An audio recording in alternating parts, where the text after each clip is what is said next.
ഒരു ട്രെയിലർ കണ്ടിട്ട് ഞെട്ടിപ്പോയത്. അതായത് ഈ അടുത്തിടയിൽ ഇങ്ങനെ ഒരു ഗംഭീര ട്രെയിലർ ഞാൻ ഇന്ത്യൻ സിനിമയിൽ കണ്ടിട്ടില്ല. നമ്മൾ ഹോളിവുഡ് ബാക്കിയുള്ള സിനിമകളൊക്കെ നമ്മൾ കണ്ടിട്ടുണ്ട്. പക്ഷേ ഇന്ത്യൻ സിനിമയിൽ അടുത്തിടയിൽ പ്രത്യേകിച്ച് ഈ വർഷം എന്തായാലും ഇത്രയും ഗംഭീര ട്രെയിലർ വന്നിട്ടില്ല. ഇന്ന് രാമായണയുടെ ട്രെയിലർ വന്നു.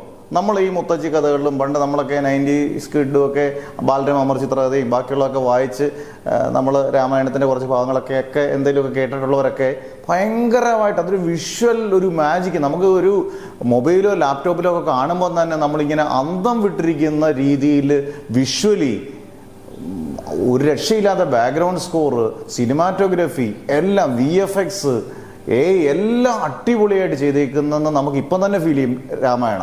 ഇതിനു മുമ്പ് നമ്മൾ ട്രോളിക്കൊന്ന ആദിപുരുഷന്റെ ഒക്കെ കണ്ടുപിടിക്കുന്ന ആ ടീമൊക്കെ, കാരണം ഇത് ദംഗലിന്റെ സംവിധാനമാണ് നിതീഷ് തിവാരി. നല്ല ഗംഭീരമായിട്ട് ഡയറക്റ്റ് ചെയ്തിട്ടുണ്ട്.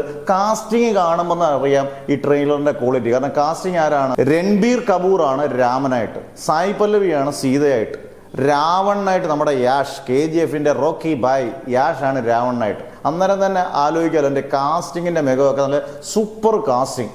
സത്യം പറഞ്ഞാൽ 4 മിനിറ്റ് 10 സെക്കൻഡ് ആയിരിക്കും അടുത്ത കാലത്ത് ഇറങ്ങിയ ഏറ്റവും ഡ്യൂറേഷൻ ഉള്ളൊരു ട്രെയിലർ. പക്ഷെ നമ്മളിങ്ങനെ കണ്ടുകൊണ്ടിരിക്കും.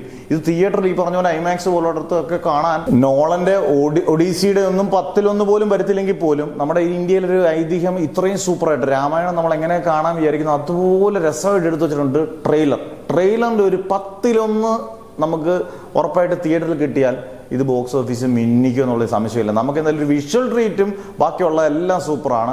രാമായണത്തിൻ്റെ കഥ അതുപോലെ തന്നെ ചെയ്തു വെച്ചേക്കുന്നത് നല്ല പെർഫെക്റ്റ് ആയിട്ടാണ്. കാസ്റ്റിംഗ് സൂപ്പറാണെങ്കിൽ ഇത് ഇടിച്ചു കൂത്തി ആൾക്കാർ കയറും. കാരണം ഇത് നമ്മുടെ ജനറേഷൻ ആയാലും ഏത് ജനറേഷനിലൊന്ന് കാണണോ എന്ന് വിചാരിക്കുന്ന രീതിയിലാണ് ഇത് എടുത്തു വെച്ചേക്കുന്നത്. അന്നേരം അടിപൊളി ട്രെയിലർ, അടിപൊളിയായിട്ട് സംവിധാനം ചെയ്തിരിക്കുന്ന നിതീഷ് തിവാരിക്ക് ആദ്യ കൈയ്യടി കൊടുക്കാം. പടം ഇറങ്ങിയതിന് ശേഷം ഗംഭീരമാകട്ടെ എന്ന് നമുക്ക് ആശംസിക്കാം.